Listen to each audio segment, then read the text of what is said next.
Oops. Hello. Sorry, I didn't make my bed today. It's been a wild day. Sammy, you know why, right? All the Wellings listening from the pool. I love it.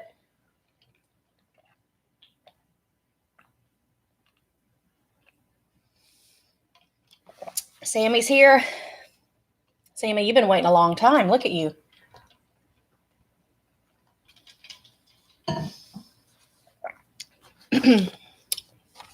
Shout out to Sammy. I'm guessing, there's Christina. Yay. And the Wellings, Caroline Reed, and I'm guessing the boys too.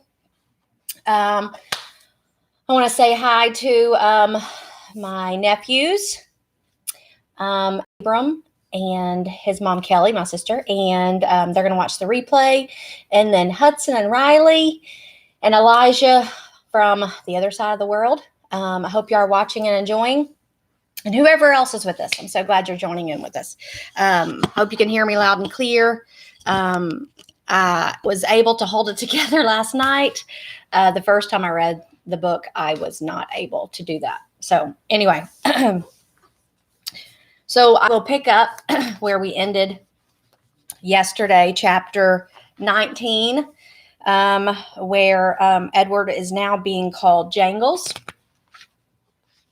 after being named by a sweet little 4-year-old girl named Sarah Ruth, who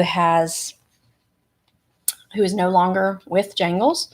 And so I will finish chapter 19 and we'll start chapter 20. Finally, he picked Edward up. Come on, Jangles, Bryce said. We're leaving. We're going to Memphis. Second grade knows that Memphis was the capital of Egypt at one point. And Abilene lived on Egypt Street. But the Memphis they're talking about is Tennessee, Memphis, Tennessee. So here we have chapter 20, a rabbit on strings. So here we go. Chapter 20. How many dancing rabbits have you seen in your life? Bryce said to Edward. I can tell you how many I've seen. One. You. That's how you and me are going to make some money. I see it the last time I was in Memphis. I seen it the last time I was in Memphis. Folks put on any kind of show right there on the street corner and people pay them for it. I seen it. The walk to town took all night. Bryce walked without stopping, carrying Edward under one arm and talking to him the whole time. Edward tried to listen, but the terrible scarecrow feeling had come back. The feeling he had when he was hanging by his ears in the old lady's garden. The feeling that nothing mattered and that nothing would ever matter again. And not only did Edward feel hollow, he ached. Every part of his china body hurt. He ached for Sarah Ruth. He wanted her to hold him.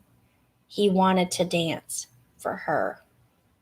And he did dance, but it was not for Sarah Ruth. Edward danced for strangers on a dirty street corner in Memphis. Bryce played his harmonica and moved Edward's strings, and Edward bowed and shuffled and swayed, and people stopped to stare and point and laugh. On the ground in front of them was Sarah Ruth's button box. The lid was open to encourage people to drop change inside it. Mama, said a small child, look at that bunny. I want to touch him. He reached out his hand for Edward. No, said the mother, dirty. And she pulled the child away from Edward. Nasty, she said. A man wearing a hat stopped and stared at Edward and Bryce. It's a sin to dance, he said. And then after a long pause, he said, it's a particular sin for rabbits to dance. The man took off his hat and held it over his heart. He stood and watched the boy and the rabbit for a long time, and finally put his hat back on his head and walked away. The shadows lengthened. The sun became an orange, dusty ball low in the sky, and Bryce started to cry. Edward saw his tears land on the pavement, but the boy did not stop playing his harmonica. He did not make Edward stop dancing. An old woman leaning on a cane stepped up close to them. She stared at Edward with deep, dark eyes. Pellegrina? Thought the dancing rabbit. She nodded at him. Look at me, he said to her. His arms and legs jerked. Look at me. You got your wish. I have learned how to love. And it's a terrible thing. I am broken. My heart is broken. Help me. The old woman turned and hobbled away. Come back, thought Edward. Fix me. And Bryce cried harder. He made Edward dance faster. Finally, when the sun was gone and the streets were dark, Bryce stopped playing his harmonica. I'm done now, he said. He let Edward fall to the pavement. I ain't gonna cry any more. Bryce wiped his nose and his eyes with the back of his hand. He picked up the button box and he looked inside it. We got us enough money to get something to eat, he said. Come on, Jangles. Chapter 21, Neil's Diner. The diner was called Neil's.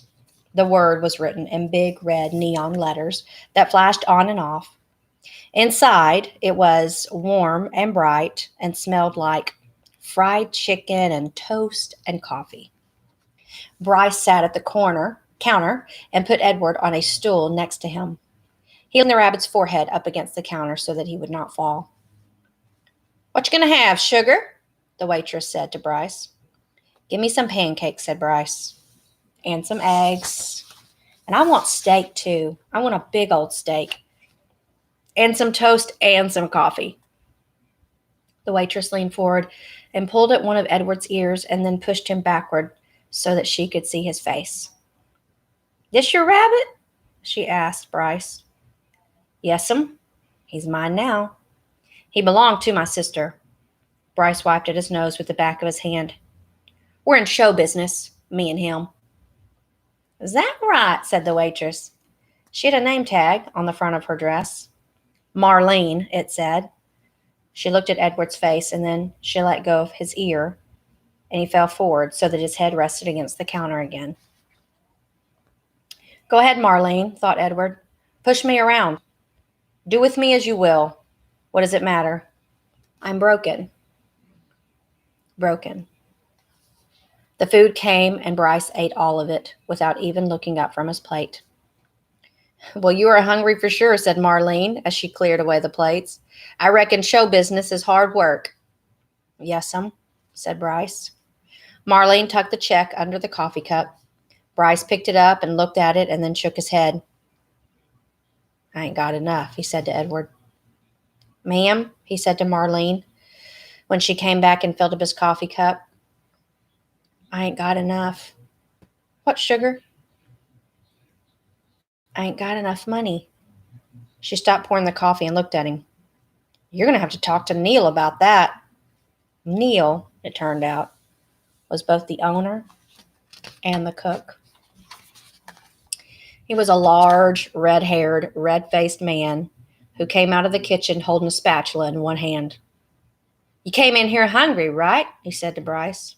Yes, sir, said Bryce. He wiped his nose with the back of his hand. And you ordered some food, and I cooked it, and Marlene brought it to you, right? I reckon, said Bryce. You reckon, said Neil. He brought the spatula down hard on the countertop with a whack. Bryce jumped. Yes, sir. I mean, no, sir.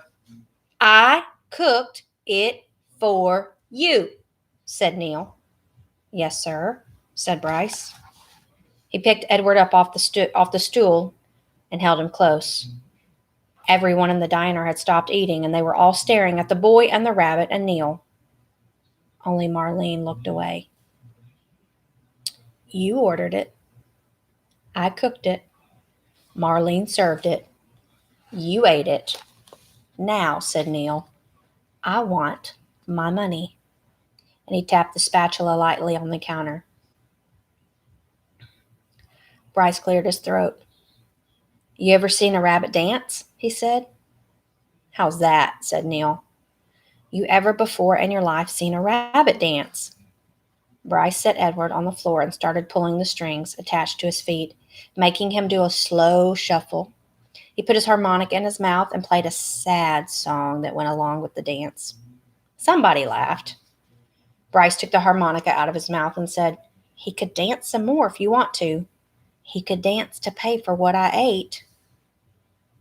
Neil stared at Bryce, and then without warning, he reached down and grabbed a hold of Edward. "This is what I think of dancing rabbits," said Neil. And he swung Edward by the feet, swung him so hard that his head hit the edge of the counter, and there was a loud crack. Bryce screamed, and the world, Edward's world, went black. It's all of 21. Here comes 22. Edward is not only broken on the inside, now he's broken on the outside too. It was dusk, and Edward was walking down a sidewalk. He was walking on his own, putting one foot in front of the other without any assistance from anybody. He was wearing a fine suit made of red silk. He walked down the sidewalk, and then he turned onto a path that led up to a house with lighted windows. "I know this house," thought Edward. "This is Abilene's house. I am on Egypt Street." Lucy came running out the front door of the house, barking and jumping and wagging her tail. "Down, girl," said a deep, gruff voice. Edward looked up, and there was Bull standing at the door. "Hello, Malone," said Bull. "Hello, good old rabbit. Rabbit Pie, we've been waiting for you." Bull swung the door wide, and Edward walked inside. Abilene was there, and Nellie and Lawrence and Bryce. "Susanna," called Nellie. "Jangles," said Bryce. "Edward," said Abilene, and she held out her arms to him. But Edward stood still. He looked around the room. "You searching for Sarah Ruth?" Bryce asked. Edward nodded. "You got to go outside if you want to see Sarah Ruth," said Bryce. So they all went outside. Lucy and Bull and Nellie and Lawrence and Bryce and Abilene and Edward.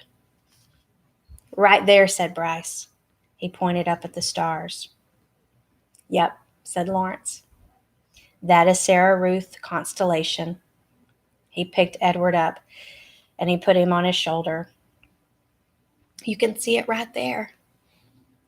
Edward felt a pang of sorrow, deep and sweet and familiar. Why did she have to go so far away? If only I had wings, he thought. I could fly to her. And out of the corner of his eye, the rabbit saw something flutter. Edward looked over his shoulder, and there they were. The most magnificent wings he had ever seen. Orange and red and blue and yellow. And they were on his back. They belonged to him. They were his wings. What a wonderful night this was. He was walking on his own. He had an elegant new suit, and now he had wings. He could fly anywhere, do anything. Why had he never realized it before? His heart soared inside of him, and he spread his wings and he flew off Lawrence's shoulders, out of his hands and up into the nighttime sky, toward the stars, toward Sarah Ruth. "No!" shouted Abilene. "Catch him," said Bryce. Edward flew higher. Lucy barked. "Malone!" shouted Bull, and with a terrific lunge, he grabbed hold of Edward's feet and pulled him out of the sky and wrestled him to earth. "You can't go yet," said Bull. "Stay with us," said Abilene. Edward beat his wings, but it was no use. Bull held him firmly to the ground. "Stay with us," repeated Abilene. And Edward started to cry. I couldn't stand to lose him again, said Nellie. Neither could I, said Abeline. It would break my heart. And Lucy bent her face to Edward's, and she licked his tears away. That's 22. Chapter 23.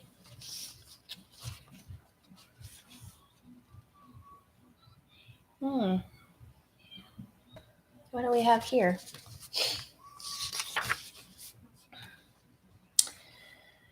Exceedingly well made, said the man who was running a warm cloth over Edward's face.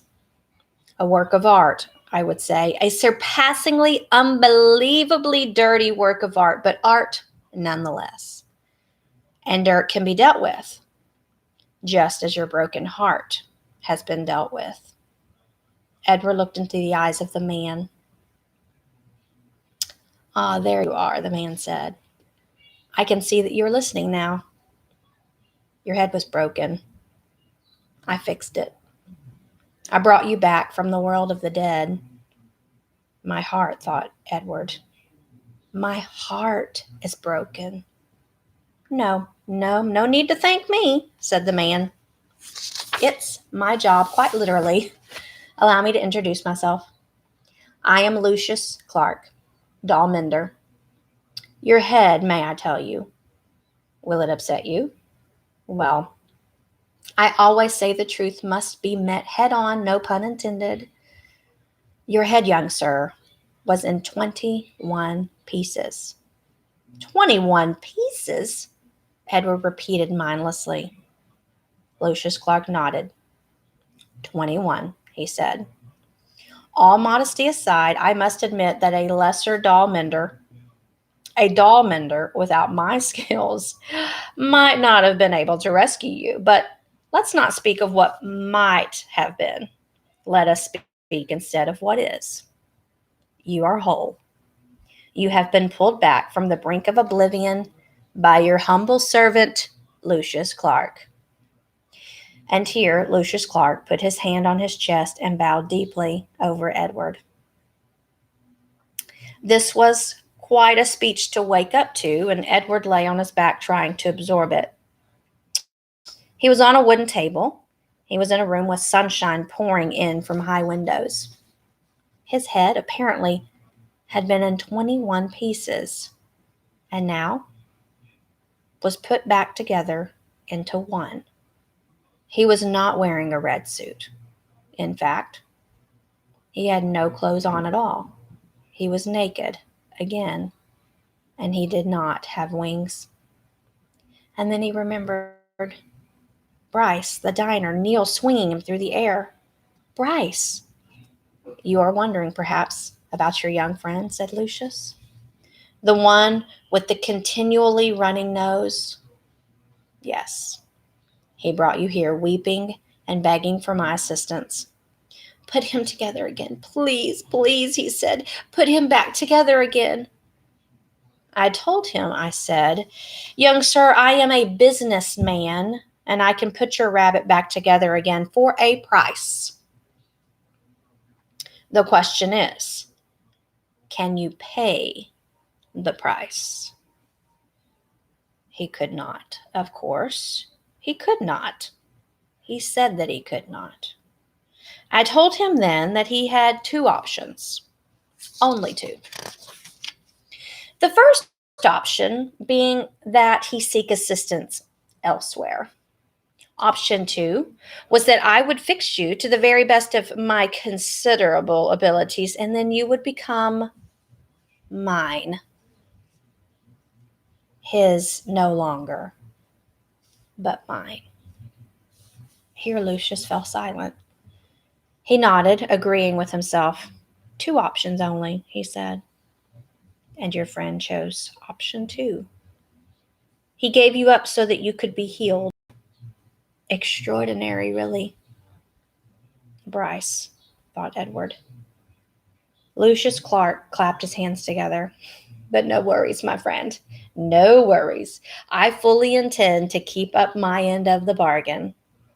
I will restore you to what I perceive to be your former glory.